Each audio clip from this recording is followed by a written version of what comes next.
तो चलिए दोस्तों शुरू करते हैं बिना किसी इंट्रोडक्शन के। आज मैं आपको बताने वाला हूँ द नैनीताल बैंक लिमिटेड की तरफ से जो रिक्रूटमेंट निकली हैं वैकेंसीज़ उनके बारे में। तो इसमें दो तरीके की जॉब्स हैं, एक तो प्रोबेशनरी ऑफिसर्स की है और एक क्लर्क की है। जो ऑफिसर्स की वैकेंसीज़ है वो 75 है और जो क्लर्क के लिए है वो है 80 जॉब्स। ये टोटल 155 की वैकेंसी निकली है। मिनिमम एज 21 से और मैक्सिमम एज है 28 और एज इन ईयर्स है 31/7/2020 तक की ली जाएगी। और इसमें जो अमाउंट ऑफ बॉन्ड इन्होंने बताया है कि इसके अंदर आपको बॉन्ड के अंदर काम करना पड़ेगा, मतलब ये आप 20 से जॉब इसको छोड़ नहीं सकते हैं। अमाउंट ऑफ बॉन्ड जो होगा वो 2 लाख रुपए होगा 2 साल के लिए और क्लर्क के लिए 1.25 लाख रुपए 2 साल के लिए। इनकी एक्चुअल रिक्वायरमेंट जो है वो है कि ये कभी भी आपके जो पार्शली और इंटायरली एट एनी टाइम, मतलब ये रिक्रूटमेंट को कभी भी कैंसिल कर सकते हैं किसी भी टाइम, कभी भी। तो ये इन्होंने इसमें इंक्लूड करते हुए बताया है। और ये इनके ऊपर ये आपका ट्रांसफ़र भी किसी भी पोस्ट में कर सकते हैं, मतलब कहीं भी जो एग्जिस्ट होगी। मान लीजिए आप लखनऊ में हैं तो आपकी पोस्टिंग नैनीताल भी हो सकती है, तो इसके ऊपर है। और यहाँ पे फिर उसके बाद से इन्होंने डिटेल्स दी है जो इनको ऑफिसर्स के लिए क्या ग्रेजुएशन या क्या एक्सपीरियंस, क्या क्वालिफ़िकेशन होना चाहिए, क्लर्क के लिए क्या एक्सपीरियंस और क्वालिफ़िकेशंस होनी चाहिए। तो जो ऑफिसर्स पोस्ट के लिए है वो फुल टाइम रेगुलर और ग्रेजुएशन होना चाहिए, पोस्ट ग्रेजुएशन होना चाहिए 50% मार्क्स के साथ और कोई जानी मानी यूनिवर्सिटी से। और इनका वर्क एक्सपीरियंस कम से कम 1 से 2 साल का होना चाहिए बैंकिंग, फाइनेंशियल या किसी इंस्टीट्यूट में, ठीक है। और क्लर्क के लिए फुल टाइम रेगुलर और graduation, post graduate minimum 45% marks आपके होने चाहिए किसी जानी मानी यूनिवर्सिटी से। और इनका भी सेम ही एक्सपीरियंस होना चाहिए 1 से 2 साल का बैंकिंग या फाइनेंशियल या किसी इंस्टीट्यूट में।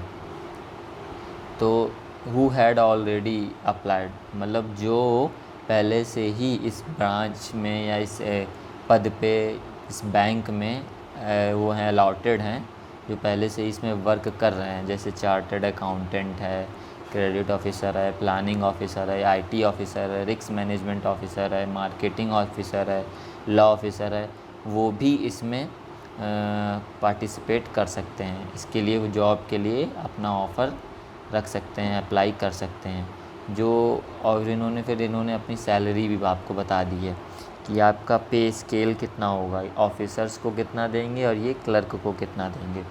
तो पे स्केल इनका 23,700 रुपये है। और इसी में जो स्पेशल अलाउंस है 7.75% और बेसिक डे प्लस डीमेस अलाउंस, थ्योरन under revision at industry level, CTC जो मिलता है आपको 7 लाख पर एनम के हिसाब से मिलेगा। और क्लर्क को जो है पे स्केल है वो 11,765 से स्टार्ट होगा। और इनका जो स्पेशल अलाउंस है 7.75% होगा ऑफिसर्स के ही जितना। लेकिन इनको जो अंडर रिवीजन एट इंडस्ट्री जो डियरनेस अलाउंस मिलेगी वो 3,70,000 पर एनम होगी। तो आइडेंटिटी वेरिफिकेशन आपको हॉल में कैसे, मतलब जैसे जहाँ आप एग्ज़ाम के लिए जाओगे वहाँ पे आपको क्या क्या चीज़ें ले कर के जानी है और क्या क्या चीज़ें नहीं ले कर के जानी है। राशन कार्ड और लर्नर ड्राइविंग लाइसेंस बिल्कुल भी वैलिड नहीं है। यहाँ पर आप ये दोनों आईडी प्रूफ ले कर के नहीं जा सकते हैं। जो ले कर के जा सकते हैं वो है pan card, passport, voters card, bank passbook and passbook with photograph, photo identity proof issued by gazetted officer on official letterhead along with photograph, photo identity proof issued by people's representative on officer letterhead along with photograph, valid recent identity card। Means इसका ये हुआ कि ये सारी चीज़ें government के द्वारा वो हो चुकी हैं, क्या कहते हैं इसको,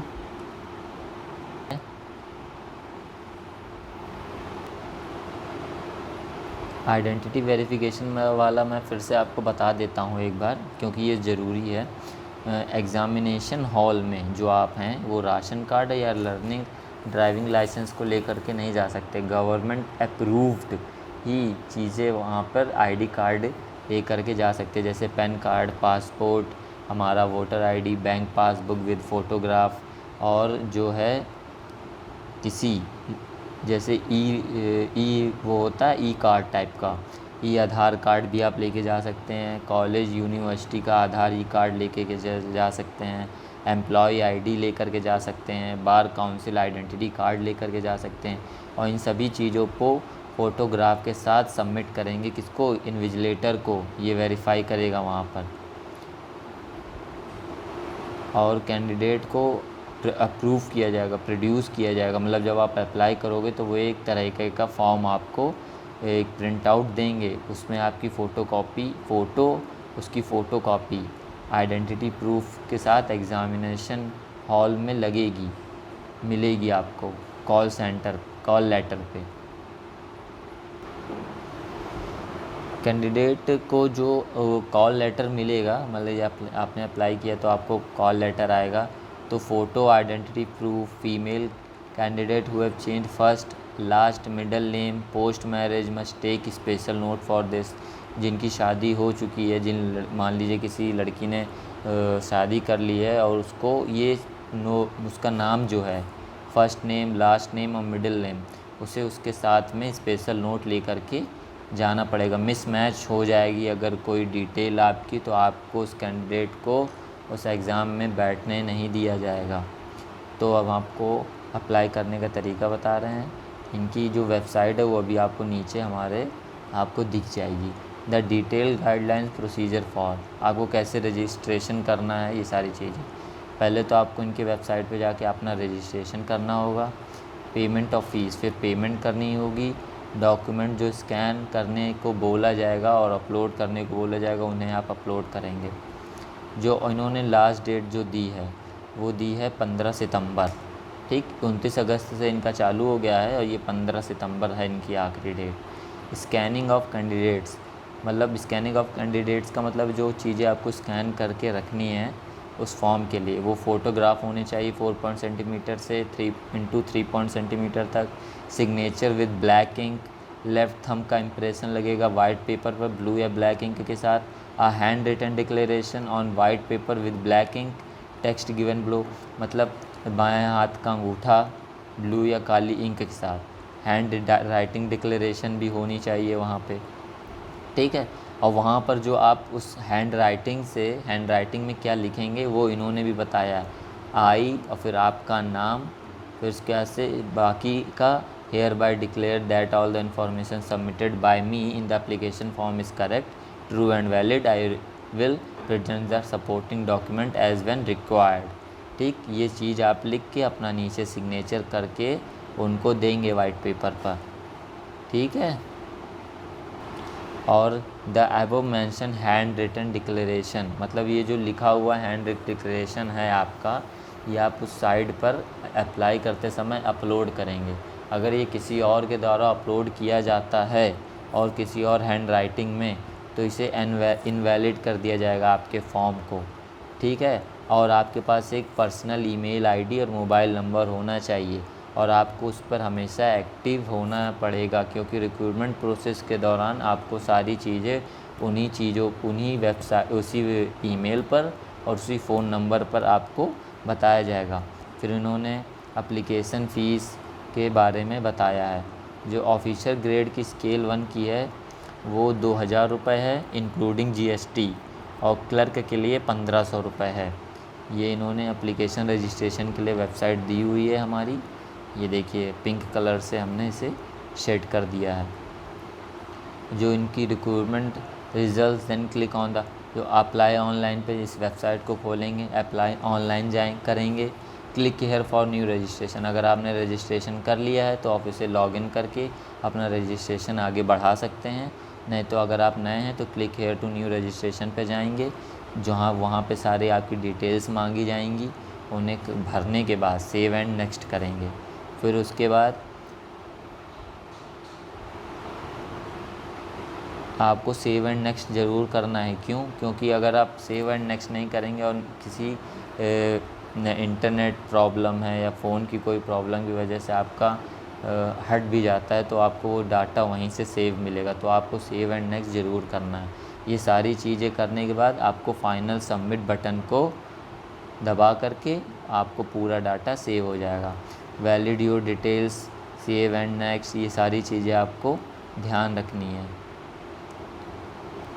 इसके बाद आपको एक प्रीव्यू टैब मिलेगा, उससे आप जा कर के पीछे देख सकते हैं कहीं आपने कोई गलती तो नहीं की हुई है, उसे आप वहाँ पे एडिट करके सही कर सकते हैं। फिर उसके बाद से आपको फाइनल सबमिट जब कर देंगे सारी चीज़ें अपलोड करने के बाद, तो आपको एक पेमेंट का ऑप्शन मिलेगा, वहाँ पे आप अपनी पेमेंट कीजिए और फिर वहाँ पे सबमिट बटन करके आपका जो एग्ज़ाम सेंटर का कॉल लेटर होगा वो आपको मिल जाएगा, उसे आप प्रिंट कर सकते हैं।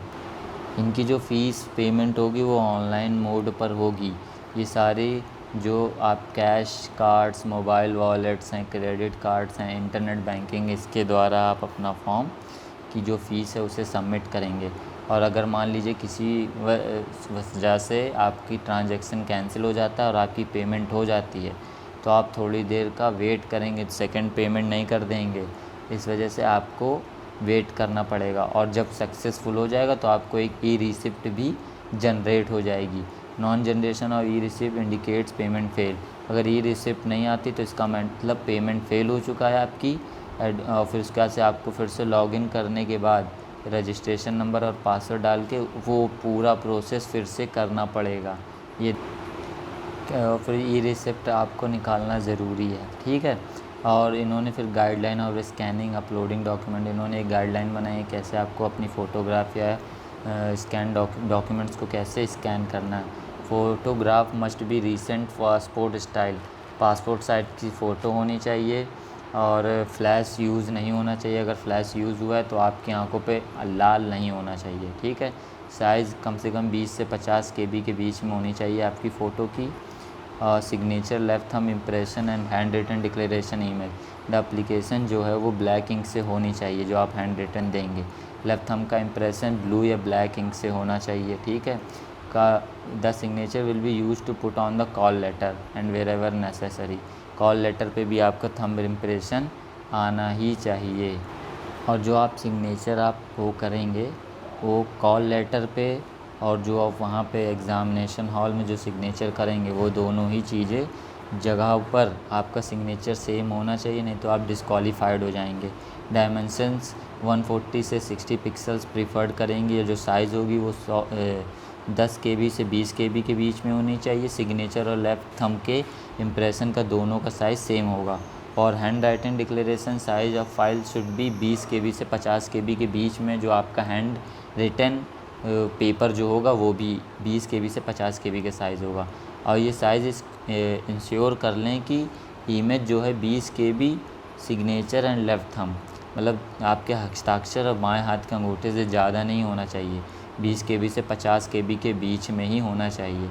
सिग्नेचर और जो हैंड राइटिंग डिक्लेरेशन होगा वो कैपिटल लेटर में नहीं होना चाहिए। स्कैनिंग द डॉक्यूमेंट्स, जो आपका डॉट्स पर इंच होगा वो 200 होगा डॉक्यूमेंट्स का। Set colour to true colour, मतलब नेचुरल कलर होना चाहिए, ठीक है। ये जो स्कैन डॉक्यूमेंट्स होंगे सारे JPG फॉर्म या JPEG फॉर्म में होने चाहिए, ठीक है।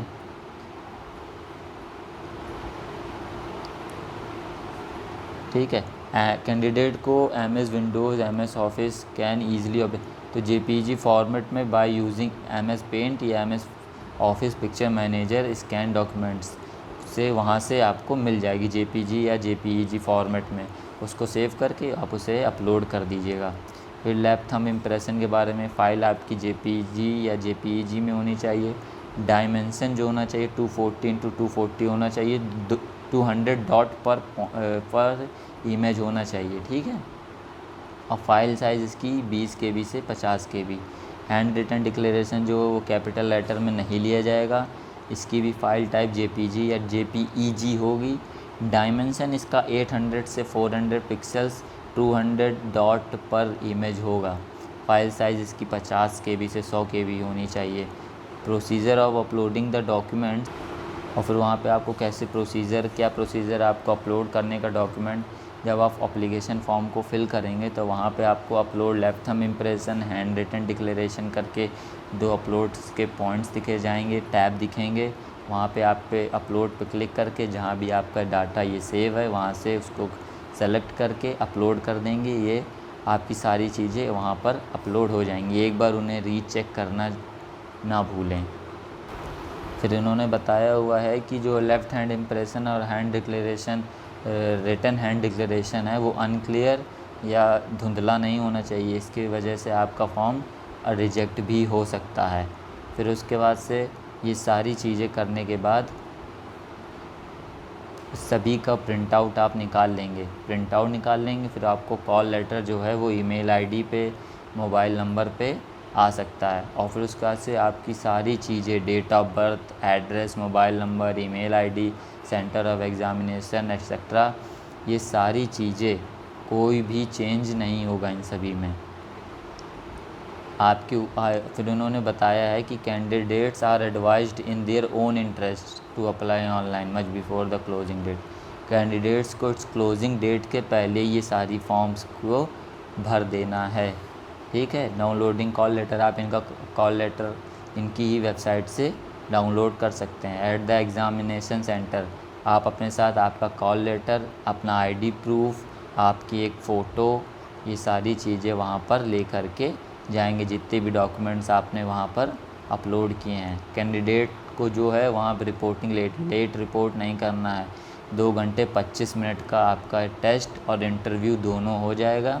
वहाँ पे कम से कम 4 घंटे का टाइम लगेगा, तो आप वहाँ पे आधे घंटे पहले पहुँच जाएंगे टाइम से अपने। ठीक है। यहाँ पे इन्होंने choice of centre of examination, यहाँ पे मतलब इनके एग्ज़ाम सेंटर क्या क्या होंगे। Haldwani district Nainital, Dehradun Uttarakhand, Roorkee Uttarakhand, Bareilly Uttar Pradesh, Meerut Uttar Pradesh, Moradabad Uttar Pradesh, Lucknow Uttar Pradesh, Jaipur Rajasthan, Delhi NCR, Ambala Haryana. ये जो मेन डिस्ट्रिक्ट्स हैं उनकी राजधानियों के वहाँ के इन्होंने रख दी है। आप उसके हिसाब से, कन्वीनियंट के हिसाब से कोई भी 4 सेंटर्स को उसमें फिल कर सकते हैं। ठीक है। ये एग्ज़ामिनेशन सेंटर बैंक के जो वो हैं एम्प्लॉयज़ वो भी चेंज कर सकते हैं जो इसे हैंडल कर रहे होंगे। ठीक है। फिर इन्होंने ये बताया है कि जो कैंडिडेट्स की जो संख्या है वो इनके पास 155 ही वैकेंसीज़ हैं, तो इसके बाद 155 कैंडिडेट्स को चुनने के बाद अगर आप अगले हो तो आपको नहीं लिया जाएगा। ठीक है। जो सारी पेमेंट्स होंगी वो आपकी रुपए, visa, master card, maestro debit card के ही द्वारा होगी। ठीक है। अब मान लीजिए आपसे कोई गलत पेमेंट हो जाती तो उसका रिफ़ंड ये नहीं करेंगे, ये ध्यान रखिएगा। और इन्होंने नेम ऑफ टेस्ट, किस तरीके का टेस्ट होगा, तो ऑफिसर रैंक के लिए reasoning, English language, quantitative aptitude, general awareness with special reference of banking से रिलेटेड होंगे। नंबर ऑफ़ क्वेश्चंस दिए हैं, मैक्सिमम मार्क्स दिए हैं, वर्जन दिया हुआ है और कितना टाइम आपको मिलेगा। ठीक है। और क्लर्क के डिटेल्स के लिए reasoning, English language, general awareness, computer knowledge होनी ज़रूरी है, क्वांटिटेटिव एप्टीट्यूड भी होना चाहिए, ओनली इंग्लिश में होगा। क्वेश्चंस दिए हैं, मैक्सिमम मार्क्स दिए हैं, ड्यूरेशन दिए हैं। अगर क्वेश्चन गलत होता है तो आपके 0.25 मार्क्स ईच रॉन्ग आंसर पे कटेंगे। हर एक गलत आंसर पे आपके 0.25 ऑप्शंस मार्क्स कट जाएंगे। अगर आप वहाँ पर किसी भी तरीके का मिसबिहेव करते हैं एग्ज़ामिनेशन सेंटर पे, जो वहाँ पे एग्ज़ामिनर होगा, इन्विजिलेटर होगा, तो अगर आप किसी उनके साथ अनफेयर तरीके का या किसी तरीके की नकल या उनके साथ बदतमीज़ी करते हैं तो भी आपका वहाँ पे फाउंड गिल्टी, अगर आप गिल्टी फाउंड होते हैं तो आपको उसका कैंसिल हो जाएगा आपका फॉर्म। फिर उन्होंने ये बताया हुआ है कि मान लीजिए आप वहाँ पे किसी तरीके की नकल करते हुए पाए गए या आपके अगल बगल वालों का आंसर सेम हुआ, या तो ऐसी ही चीज़ों पे आपको डिस्क्वालीफाई कर दिया जाएगा। और इंटरव्यू के समय अगर आप इंटरव्यूअर से किसी तरीके की बदतमीज़ी करते हैं तो भी आपका डिस्क्वालिफिकेशन हो जाएगा। Biometric data capturing and verification, वहाँ पे आपका बायोमेट्रिक डाटा भी लिया जाएगा। ठीक है। अदर क्लॉजेज जैसे कि सारे डिसीजंस जो हैं वो बैंक ही लेगा। ठीक है। वहाँ पे जो है इन्विजिलेटर होगा, अगर उसके सामने आपने किसी तरीके की ऐसी हरकत कर दी जो उसे गलत लगी, तो इस वजह से भी आप डिस्क्वालीफाइड हो जाएंगे। ठीक है, जो आपको स्कोर्स होंगे वो जो वहाँ पे इंटरव्यूअर होगा वो लेगा, और प्लस आपके जो एग्ज़ाम देने के बाद जो नंबर्स आएंगे उनके ऊपर आपका पूरा होगा। और जो इम्पोर्टेंट डेट्स हैं जो उन्होंने दे दी है, ऑनलाइन रजिस्ट्रेशन और एप्लीकेशन की 29 अगस्त से है और क्लोज़ होगा 15 अगस्त को, और फ़ीस पेमेंट आपको भी इन्हीं 2 डेट्स के बीच में कर देनी है। उसके बाद इन्होंने कोई भी एक्स्ट्रा वीडियो किसी एक्स्ट्रा अप्लाई नहीं लिया जाएगा। तो थैंक यू हमारा वीडियो देखने के लिए।